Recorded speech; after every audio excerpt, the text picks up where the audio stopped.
नमस्कार दोस्तों, एक बार फिर से स्वागत है आपके YouTube चैनल में। और आज हम जानेंगे अनुवांशिकता और वातावरण। अनुवांशिकता और वातावरण क्या होता है? देखिए, अनुवांशिक का मतलब होता है जब हमारा गुण हमारे माता पिता से मैच करता है, वही हमारा अनुवांशिकता होता है। तो अनुवांशिकता को हम लोग हेरिडिटी बोलते हैं और हम लोग वातावरण को इन्वायरमेंट बोलते हैं। तो सबसे पहले बात करें हेरिडिटी की। हेरिडिटी क्या होता है? जब अनुवांशिक गुण क्या क्या हो सकते हैं? आँख, नाक, रंग, चिंतन, लंबाई, बुद्धि इत्यादि एक पीढ़ी से दूसरी पीढ़ी में ट्रांसफर होती है या जाती है, उसी को हम लोग बोलते हैं अनुवांशिक या वंशानुक्रम। हाँ, जैसे मैं आप पिक्चर में नीचे देख रहे हैं कि जो एक एक एक महिला है और एक पुरुष है और इसका दोनों एक एक बच्चा है। तो ये दोनों का कुछ गुण, जैसे में दोनों का कुछ गुण उसके बच्चा में आ गया है। तो क्या होगा? यही तो अनुवांशिकता है। ये जैसा इसका बाल है उसी हिसाब से इसका बाल है, जैसा इसका आंख है उसी हिसाब से इसका आंख है। तो क्या हो गया? ये इसका अनुवांशिक गुण है। क्या हो रहा है कि एक दूसरे में बच्चे में अनुवांशिक गुण ट्रांसफर होता है अपने माता पिता के द्वारा। तो आप भी अपने मम्मी या पापा जैसे होंगे। बहुत सारे लोग होते हैं जो मम्मी या पापा जैसे होते हैं, कुछ लोग अलग भी होते हैं। इसकी चर्चा हम लोग आगे करेंगे।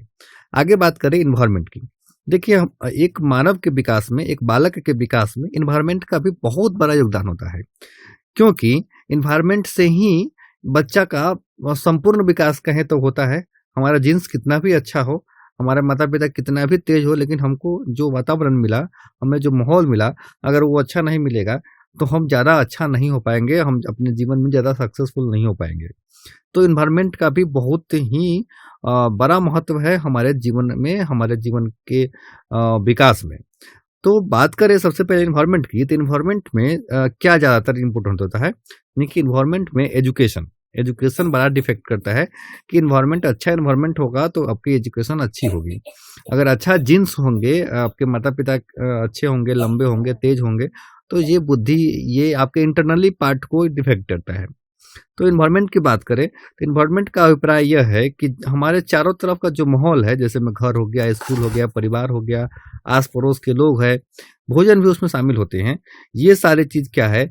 ये सारी चीज जो है हमारा इन्वायरमेंट है।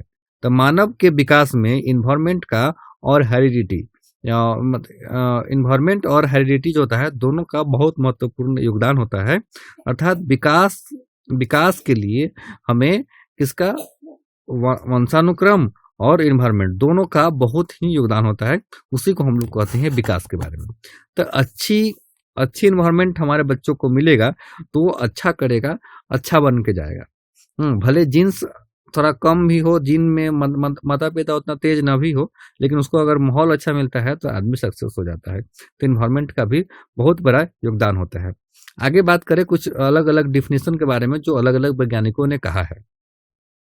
तो डिफिनेशन की बात करें तो डगलस और हॉलैंड, देखिए इन्होंने कहा कि वंशानुक्रम के अंतर्गत सभी रचनाएं, हाँ, भौतिक विशेषताएं, कार्य या क्षमता जो अपने माता पिता तथा पूर्वजों से अर्जित किए होते हैं, ये सब क्या कहलाते हैं? ये सब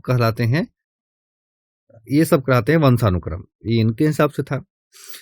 रूथ बेनेडिक्ट, इनके अनुसार माता पिता से संतान को हस्तांतरित होने वाले गुण ही वंशानुक्रम कहलाते हैं।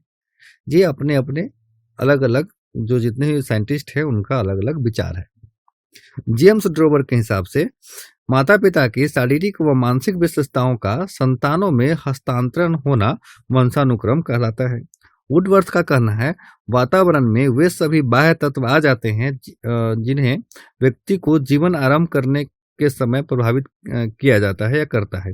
ये हमारे वुडवर्थ का कहना था। तो वुडवर्थ, ये हमारे 3-4 अलग अलग है, ये हमने उतना ही डाला जो ज़्यादातर एग्जामिनेशन में पूछा जाता है। आगे बात करें सेक्स डिटर्मिनेशन, अर्थात लिंग निर्धारण कैसे होता है, कि कोई लड़का या लड़की कैसे होता है। तो बात करें लड़का की, तो लड़का में जो गुण सूत्र होता है वो एक्स और वाई दोनों होता है, जबकि लड़की में एक्स और एक्स होता है। हमारे शरीर में 2 तरह के सेक्स क्रोमोसोम होते हैं, एक्स और वाई। निश्चित रूप से हमारे शरीर में एक्स और वाई 2 क्रोमोसोम होते हैं, लेकिन लड़का में एक्स और वाई दोनों होते हैं, लड़की में केवल एक्स और एक्स होते हैं। अगर बात करें क्रोमोसोम की संख्या की, तो ये 46 होते हैं, यानी 46 होते हैं। अगर जोड़ा में बात कीजिए तो इसको 2 से भाग दे दीजिए तो 23 जोड़ा होगा। तो टोटल अगर हम पूछे तो 46 और जोड़ा में पूछे तो 23। तो लड़की होने के लिए X और X और लड़का होने के लिए X और Y। दूसरी बात, लड़का या लड़की होना ये डिपेंड करता है उसके पिता पर, ना कि उसके माता पर। ठीक है, तो आगे बढ़ते हैं। अब कुछ सिद्धांत के बारे में जान जाते हैं। देखिए, प्रत्यागमन सिद्धांत पूछा गया था एग्जाम में। प्रत्यागमन सिद्धांत का क्या मतलब होता है ये जान जाइए।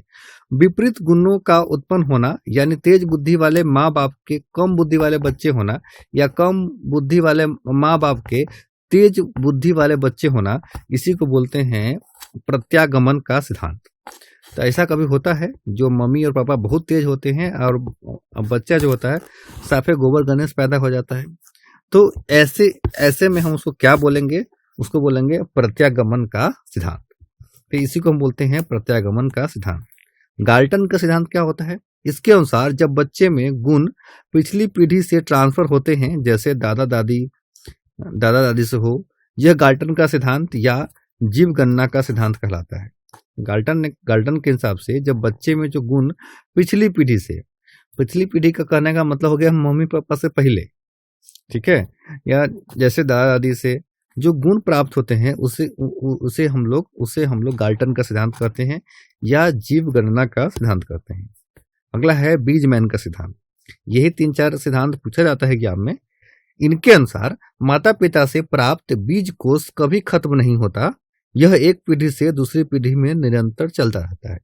इन्होंने कहा कि माता पिता का जो बीज होता है वो कभी खत्म नहीं होता है एक आदमी में से, वो पीढ़ी दर पीढ़ी निरंतर चलता रहता है। और ग्रेगर मेंडल की बात करें तो ग्रेगर मेंडल ने, आप जानते हैं ग्रेगर मेंडल एक पादरी थे जो हम लोग 10th क्लास में भी पढ़े होंगे। हाँ, पादरी थे, उन्होंने मटर पर अपना प्रयोग किया था। तो उन्हें अनुवांशिकता का जनक भी कहा जाता है। ठीक है, इन्होंने मटर के दानों पर प्रयोग करके अनुवांशिकता के नियम दिए थे। तो इन्होंने प्रयोग किस पर किए थे? तो मटर के दाने पर किए थे। और अनुवांशिकता का जनक भी ग्रेगर मेंडल को कहा जाता है। अब अगला हमको जानना है, कुछ क्वेश्चन आंसर है। अब एक क्वेश्चन आंसर हम लोग देखेंगे और सारे क्वेश्चन आंसर का आप लोग जवाब देंगे। इतने क्वेश्चन आंसर में से आपके सारे क्वेश्चन आ जाएंगे। चलिए, और इसके अलावा हम लोग कुछ क्वेश्चन आंसर देख लेते हैं। इसमें कुछ क्वेश्चन आंसर दिया गया हुआ है जो आपके सीटेट एग्जाम के लिए बहुत जरूरी है। तो पहला है, प्राकृतिक पोषण विवाद निम्नलिखित में से किससे संबंधित है? प्राकृतिक पोषण, आनुवांशिकी एवं वातावरण, व्यवहार एवं वातावरण, वातावरण एवं जीव विज्ञान, वातावरण एवं पालन पोषण।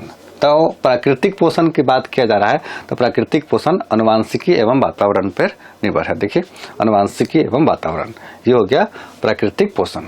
अगला क्वेश्चन है, आनुवांशिकता को डैश कैसा कहा जाता है? सामाजिक संरचना माना जाता है, गौण, गत्यात्मक, स्थिर और प्राथमिक। तो आनुवांशिकता को हम लोग स्थिर मानते हैं। आनुवांशिकता क्या है? स्थिर सामाजिक संरचना माना जाता है, ये स्थिर है। तो ये इसका आंसर हो जाएगा सी। अगला है आपके सामने, आनुवांशिकता को डैश सामाजिक संरचना माना जाता है, तो ये स्थिर हो गया। अगला है, निम्नलिखित में से कौन सा मुख्य रूप से आनुवांशिकता से संबंधित कारक है? मुख्य रूप से निम्नलिखित में से कौन सा? आंखों का रंग, सामाजिक गतिविधियों में भागीदारी, समकक्ष व्यक्तियों का समूह के प्रति अभिवृत्ति, चिंतन या पैटर्न। ये नहीं होगा, ये भी नहीं होगा। चिंतन नहीं हो सकता है। समकक्ष व्यक्तियों के समूह के प्रति अभिवृत्ति, ये भी नहीं हो सकता है। आंखों का रंग सबसे प्रयुक्त आंसर लग रहा है इसमें, इसलिए निम्नलिखित में से जो मुख्य रूप से आनुवांशिकता का गुण जो है आंख में होता है। ज्यादातर अगर आंख, बाल, लंबाई और शरीर का जो बनावट है, ये सारे चीज मैटर करते हैं माता पिता पे। तो ये ध्यान रखना है, आंख हो गया, शरीर का बनावट हो गया, शरीर की लंबाई हो गई और बाल हो गया। आंख नहीं, आंख का रंग ज्यादातर इंपॉर्टेंट होता है। आंखों का रंग ये आनुवांशिकता पर डिपेंड करता है कि आपका कैसा होने वाला है। अगला है, आनुवांशिकता को डैश आनुवांशिकता के जनक है। जनक कहा जाए तो जनक आनुवांशिकता का है मेंडल। मेंडल ने आनुवांशिकता का सिद्धांत दिया था, इसलिए इन्हें आनुवांशिकता का जनक भी कहा जाता है, मेंडल को। आगे बात करें, आनुवांशिकी एक इकाई है किसका? Chromosome, ribosome, gene. तो यहाँ पर हो जाएगा जीन। जीन से ही आनुवांशिकता का ट्रांसफर होता है एक पीढ़ी से दूसरी पीढ़ी में, तो इसका आंसर हो जाएगा जीन। आनुवांशिक यूनिट अर्थात जीन होते हैं। क्या होते हैं? ये कहाँ होते हैं? केंद्रीय झिल्ली में, गुणसूत्र में, लाइसोसोम में और कोशिका सेल में। नहीं, इसका आंसर होता है गुणसूत्र।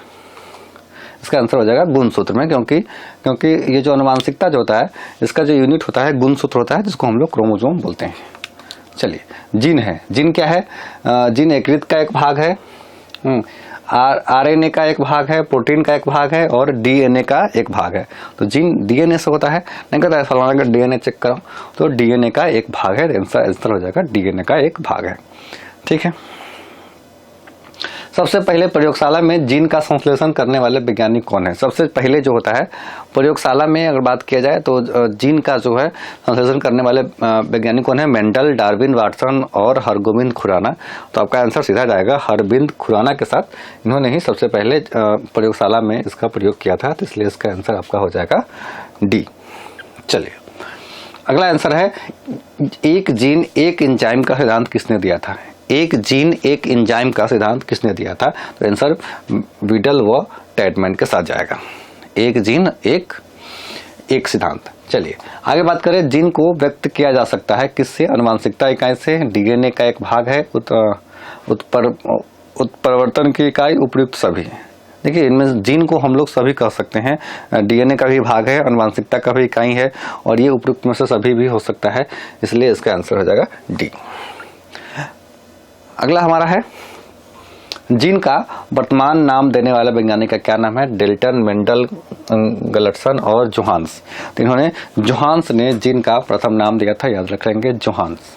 अगला है कोशिका में पाया जाने वाला अनुवांशिक पदार्थ डीएनए, आरएनए, प्रोटीन और कार्बोहाइड्रेट। कोशिका में क्या पाया जाता है? तो कोशिका में डीएनए पाया जाता है, तो आंसर हो जाएगा डीएनए। ठीक है।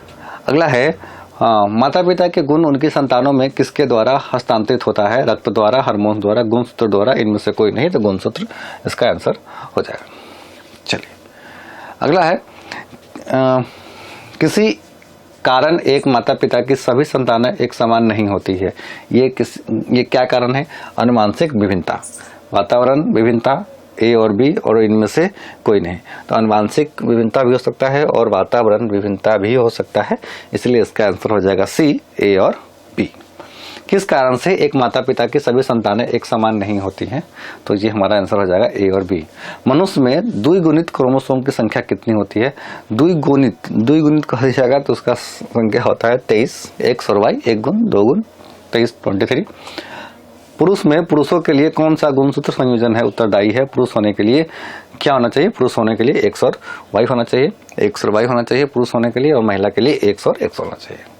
ठीक है। मनुष्य में नर गुणसूत्र का सम्मिश्रित है। मनुष्य में नर गुणसूत्र क्या है? एक्स और वाई से। इसका आंसर हो जाएगा बी। नवजात शिशु के लिंग निदान किसके वंशानुगत हुए गुणसूत्र द्वारा किया जा सकता है? तो ये पिता के द्वारा होता है, तो इसका आंसर हो जाएगा पिता के द्वारा ही डिपेंड करता है कि लड़का होगा या लड़की। तो ये हमारा आज का 25 प्लस क्वेश्चन थे। ये क्वेश्चन ही ज़्यादातर कुछ आते हैं ये हेरिडिटी से। तो ये चीज़ आप एक बार देख लेंगे, दोबारा देख लेंगे, क्योंकि ये इतने क्वेश्चन ही लगभग बार रिपीट होते हैं।